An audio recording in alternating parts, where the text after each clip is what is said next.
Hi friends, welcome back to study classes. तो लीजिए फिर से एक बार आपका स्वागत है जी हमारी पीवाईक्यू सीरीज में for upcoming DSSP PGT commerce examination. और आज इस सीरीज में कुछ और नए सवाल होंगे जिनको डिस्कस करेंगे। ये आपके प्रीवियस ईयर के सवाल हैं जो पहले DSSP पीजीटी कॉमर्स में पूछे जा चुके हैं और आपको इस एग्जामिनेशन के लिए सॉल्व करना बेहद जरूरी है। तो आइए फटाफट से आज के इस सेशन को स्टार्ट करते हैं।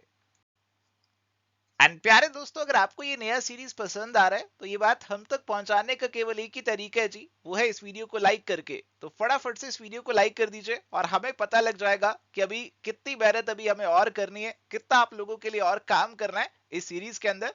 तो आइए फटाफट से अब इस सीरीज को स्टार्ट करते हैं। एंड प्यारे दोस्तों, स्टार्ट करने से पहले आपको बता दें कि अगर आप तैयारी कर रहे हैं जी पीजीटी कॉमर्स एग्जामिनेशंस की, तो अलग अलग पीजीटी कॉमर्स एग्जाम्स के लिए स्टडी क्लासेस के डिफरेंट कोर्सेज है जो कि अवेलेबल हैं हमारी ऐप और वेबसाइट के ऊपर। आप इन सभी कोर्सेज की पूरी डिटेल ले सकते हैं, आप डेमो वगैरह देख सकते हैं, प्रीव्यू करके कोर्सेज को अच्छे से चेकआउट कर सकते हैं हमारी ऐप और वेबसाइट पे। आप फुल कोर्सेज भी ले सकते हैं और अगर आपको केवल प्रैक्टिस करनी है तो आप प्रैक्टिस के लिए क्वेश्चन बैंक भी ले सकते हैं। इन सभी कोर्सेज की डिटेल आपको स्टडी की ऐप और वेबसाइट पे मिल जाएगी। चलिए, तो प्यारे दोस्तों, अभी हमारे पास सवाल है, what does the term deficit mean in reference with non profit organization. तो डेफिसिट टर्म का क्या मतलब होता है, ये आपसे पूछा जा रहा है जी।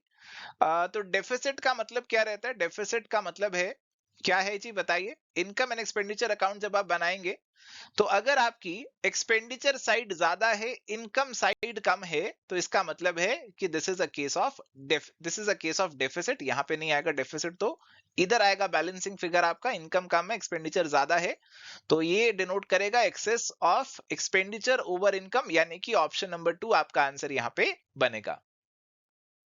चलिए, अब अगला सवाल है, मैच द फॉलोइंग का लिस्ट 1 और लिस्ट 2 की मैचिंग आपको करनी है। आपको बताना है कौन सी शॉर्ट टर्म कैपिटल, कौन सी मीडियम टर्म और कौन सी लॉन्ग टर्म। तो लॉन्ग टर्म अगर हम सबसे पहले देखें तो इक्विटी और प्रेफरेंस वाले ये आएंगे लॉन्ग टर्म में। लॉन्ग टर्म में 1 और 6 आने चाहिए। तो सी के अंदर अगर मैं देखूं तो 1 और 6 मेरे पास 4 में आ रहे हैं। इसके अलावा अगर शॉर्ट टर्म की बात करें तो शॉर्ट टर्म में फैक्टरिंग, डिस्काउंटिंग वगैरह ये सब आ सकता है। और मीडियम टर्म में आपका बैंक का एडवांस, पब्लिक डिपॉजिट्स वगैरह डाल लो। तो ऑप्शन नंबर 4 ही बेस्ट पॉसिबल आंसर बन रहा है जी। ऑप्शन 4 ही आंसर यहाँ पे आपका बनेगा। सवाल है, what does the term under writing mean. Under writing का क्या मतलब होता है? जब आप शेयर्स वगैरह इशू करते हैं तो आप अंडर राइटिंग करवाते हैं कि अगर लोग आपके शेयर नहीं खरीदते हैं, आपको सब्सक्रिप्शन नहीं मिलता है, तो फिर आपका जो अंडर राइटर है वो आपके शेयर टेकअप कर लेगा। तो it is basically going to be an undertaking to subscribe to shares और debentures if public subscription is not adequate. तो अप्रोप्रिएट आंसर ऑप्शन 4 यहाँ पे हो जाएगा। चलिए, अगला सवाल, Indian partnership act 1932 defines partnership as. तो बहुत इंपॉर्टेंट है, आपको पता होना चाहिए कि इंडियन पार्टनरशिप एक्ट के अंदर पार्टनरशिप की क्या डेफिनेशन है। इस पे कई बार सवाल आया है एग्जामिनेशन में और मोस्टली स्टूडेंट्स को नहीं पता होता कि क्या डेफिनेशन यहाँ पे दे रखी है। तो अगर आप ऑप्शंस को रीड करना चाहते हैं करिए। मेरा ध्यान तो पहुंच चुका है सही आंसर की तरफ, और जो सही आंसर हमें दे रखा है वो ऑप्शन नंबर 2 में दे रखा है। Relation between persons who have agreed to share the profits of a business carried on by all or any of them acting for all। Option 2 answer यहां पे आपका बनेगा। चलिए, सवाल है, in practice a compound journal entry is not recorded when. देखो, आपकी जो जर्नल एंट्री होती है उसे कंपाउंड जर्नल एंट्री तब बोला जाता है जब आप मल्टीपल चीजों को एक ही में क्लब कर देते हैं, तो एक से ज्यादा डेबिट और क्रेडिट आपको देखने को मिल सकते हैं। तो one account is debited and two और more accounts are to be credited. Two or more accounts are to be debited and one account is to be credited. Two or more accounts are to be debited and two or more accounts are to be credited. Only one account is debited and another account is credited। जब एक ही account को debit कर रहे हो, एक ही को credit कर रहे हो, तो यहाँ पे तो कंपाउंड जनरल एंट्री नहीं होगी। तो डी वाला केस हमारे पास, यानी कि ऑप्शन नंबर 2 आंसर यहाँ पे बन जाएगा। चलिए, अगला सवाल है, stock dividend is known as. तो आप डिविडेंड कई बार कैश में नहीं देते, आप शेयर पकड़ा देते हैं। तो शेयर जब आप पकड़ा देते हैं तो इट बेसिकली मींस कि आप शेयर होल्डर्स जो हैं उनको बोनस दे रहे हैं, बोनस इशू कर रहे हैं शेयर्स का, फ्री ऑफ कॉस्ट उनको शेयर थमा रहे हैं। तो ये हमारे पास जो आंसर बनेगा बहुत ही आसानी से ऑप्शन नंबर डी का आंसर यहाँ पे आपका बन जाएगा। चलिए, अगला सवाल है, The different rankings of the same project as given by the NPV and IRR methods may take place. One of the following is not associated with it. Find out the same. तो अब देखिए NPV और IRR में कई बार conflict हो जाते हैं. कई बार एनपीवी आपको आंसर देगा प्रोजेक्ट ए करो, आईआरआर कहेगा नहीं प्रोजेक्ट बी करो. इनमें कंफ्लिक्ट हो जाते हैं. क्यों हो जाते हैं, उसके कौन से कारण हैं, कौन सा कारण नहीं है, ये आपसे पूछा जा रहा है जी. अनइक्वल एक्सपेक्टेड लाइव्स, दोनों प्रोजेक्ट की लाइव्स अलग अलग हैं तो ये डिफरेंस आ सकता है. साइज डिस्पैरिटी, अगर प्रोजेक्ट के साइज में काफी फर्क है तो ये आ सकता है. टाइम डिस्पैरिटी, तो टाइम अगर अलग अलग है दोनों के कैश फ्लोज का, टाइमिंग ऑफ कैश फ्लोज में फर्क है तो उसमें भी ये डिफरेंस आ सकता है. मैनेजमेंट डिस्पैरिटी आपका कोई कारण नहीं है और इसीलिए करेक्ट आंसर जो बनेगा that is going to be option number B. चलिए अगला सवाल है, price ratio method is earning yield method, growth method, asset method और डिविडेंड यील्ड मेथड. अब देखो प्राइस रेशो बेसिकली जो बोला जाता है, किस रेशो को बोला जाता है, जब आपने अर्निंग पर शेयर और market price of the share इनका रेशो निकालते हो ना, तो इसे बोला जाता है प्राइस रेशो. ठीक है जी. तो इसीलिए यहां पे हमारा करेक्ट आंसर बनेगा earning yield. Earning yield method यहां पे हमारा आंसर बनेगा. डिविडेंड यील्ड हमारे पास क्या होता है, dividend divided by market price. ठीक है, तो करेक्ट आंसर यहां पे आपका बनेगा ऑप्शन नंबर ए का. जो प्राइस रेशो होता है इसे बोला जाता है reciprocal of the PE ratio. जो पीई रेशो होती है उसमें प्राइस ऊपर होता है और ईपीएस नीचे होता है. तो correct answer option number A का ही बनेगा. चलिए तो यहाँ पे हमारे सामने सवाल है जी, who are the drivers of globalisation. Globalisation को क्या चीजें ड्राइव करती हैं, international trade, financial flows, communications या फिर ऑल ऑफ दी अबव. तो ग्लोबलाइजेशन का मतलब है कि हमारा जो पूरा विश्व है, पूरा वर्ल्ड है, एक दूसरे के साथ इंटीग्रेट हो रहा है. और वो इंटीग्रेट कैसे हो रहा है, ट्रेड के माध्यम से भी हो रहा है जी, फाइनेंशियल फ्लोज पैसे का फ्लो भी हो रहा है, और कम्युनिकेशन भी हो रहा है एक देश का दूसरे देश के साथ. तो ये सभी चीजें कहीं ना कहीं ग्लोबलाइजेशन को ड्राइव कर रही हैं, बढ़ावा दे रही हैं. करेक्ट आंसर यहाँ पे आपका क्या बनेगा, option number D, all of the above.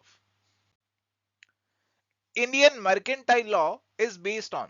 तो अगर हम इंडियन मर्केंटाइल लॉ यानी कि इंडियन बिजनेस लॉज की हम बात करें, जैसे हमारा कॉन्ट्रैक्ट लॉ है उसकी अगर बात करें, तो ये कौन से कानून पे बेस्ड है, American law, European law, English mercantile law या फिर जापानी लॉ.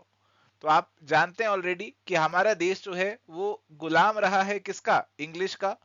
यहाँ पे हमारे पास इतने ज्यादा समय तक रूल किया था ब्रिटिशर्स ने, और इसीलिए हमारा जो इंग्लिश मर्केंटाइल लॉ है वो काफी हद तक इन्फ्लुएंस करता है हमारे इंडियन मर्केंटाइल लॉ को.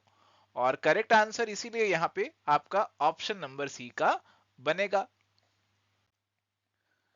Residential status of SSC can be. ये सवाल आपका इनकम टैक्स से जुड़ा हुआ है. अब इनकम टैक्स के अंदर आपका जो टैक्स इंसिडेंस है, टैक्स इंपैक्ट है, ये डिपेंड करता है आपके रेजिडेंशियल स्टेटस के ऊपर कि आप रेजिडेंट है, नॉन रेजिडेंट है, ऑर्डिनरी रेजिडेंट है.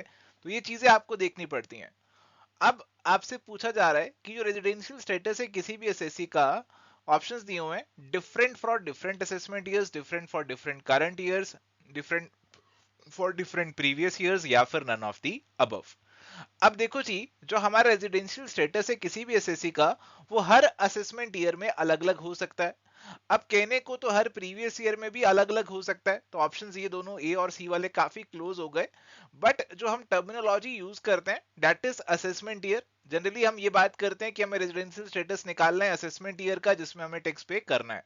तो ये जो रेजिडेंशियल स्टेटस है ये हर एक असेसमेंट ईयर में आपका कंप्यूट होगा, ये अलग अलग भी हो सकता है. और इसीलिए करेक्ट आंसर यहाँ पे आपका ऑप्शन नंबर ए का रहेगा. Performing assets means. अब ये वाला जो सवाल है ना, ये आपका बैंकिंग टर्मिनोलॉजी से जुड़ा हुआ है.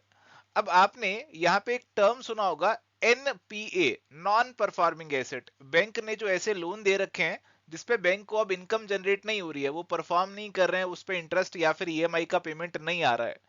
तो नॉन परफॉर्मिंग एसेट जो है वो बिल्कुल उल्टा है परफॉर्मिंग एसेट के. परफॉर्मिंग एसेट वो एसेट होंगे, बैंक ने ऐसे लोन और एडवांस जो दे रखे हैं जिन पे बैंक को इनकम जनरेट हो रही है, बैंक को पैसा मिल रहा है. और इसीलिए करेक्ट आंसर यहां पे जो बनेगा that is going to be option number D. चलिए तो यहां पे सवाल है जी, leadership qualities are inborn, this notion forms part of which of the following. Options दे रखे हैं आपको, followership theory of leadership, behavioural theory of leadership, path goal theory of leadership या फिर great man theory of leadership.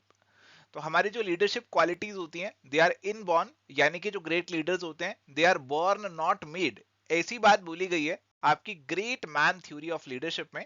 और इसीलिए correct answer प्यारे दोस्तों यहाँ पे ऑप्शन नंबर डी का बनेगा। चलिए, तो यहाँ पे सवाल है जी, Reserve Bank of India was nationalised in which of the year. तो रिजर्व बैंक ऑफ इंडिया को कौन से साल में नेशनलाइज किया गया, यानी कि सरकार ने कौन से साल में रिजर्व बैंक ऑफ इंडिया को अपने कंट्रोल में, अपने दायरे में ले लिया था। देखो जी, वैसे तो आरबीआई की स्थापना हो गई थी पहले 1930s में, आरबीआई बन चुका था, बट ये सरकार के कंट्रोल में नहीं था, नेशनलाइज नहीं किया गया था। बट इसको इंडिपेंडेंस के बाद 1949 में सरकार ने नेशनलाइज किया, अपने दायरे में लिया, और इसीलिए करेक्ट आंसर यहाँ पे ऑप्शन नंबर 4 का बनेगा। चलिए, सवाल है, which of the following is not one of the measures adopted by the government to fulfill the objective of globalization। तो ग्लोबलाइजेशन से इनमें से कौन सा ऑप्शन जुड़ा हुआ नहीं है। Removal of quantitative restrictions, reduction in custom duty, encouragement of foreign technology, eliminating foreign investment. देखो, ग्लोबलाइजेशन अगर आप कर रहे हो तो आप रिस्ट्रिक्शंस को खत्म करोगे, ड्यूटीज को कम करोगे, टेक्नोलॉजी, फॉरेन टेक्नोलॉजी को इंकरेज करोगे, फॉरेन इन्वेस्टमेंट को भी आप इंकरेज या फिर प्रमोट करोगे रेदर देन एलिमिनेट। ये ऑप्शन नंबर 4 आपको एलिमिनेट कह रहे हैं, और इसीलिए हम इसे एलिमिनेट कर देते हैं यहां से। Correct answer is going to be option number 4। So प्यारे दोस्तों, ये था जी आज का हमारा डिस्कशन डी ट्रिपल एसपी के प्रीवियस ईयर के सवालों के ऊपर। उम्मीद करते हैं आज का सेशन आपको पसंद आया। अगर आपने वीडियो को लाइक नहीं किया तो फटाफट से लाइक कर दीजिए। मिलते हैं जी नेक्स्ट सेशन में। Thank you, good bye, take care, all the best.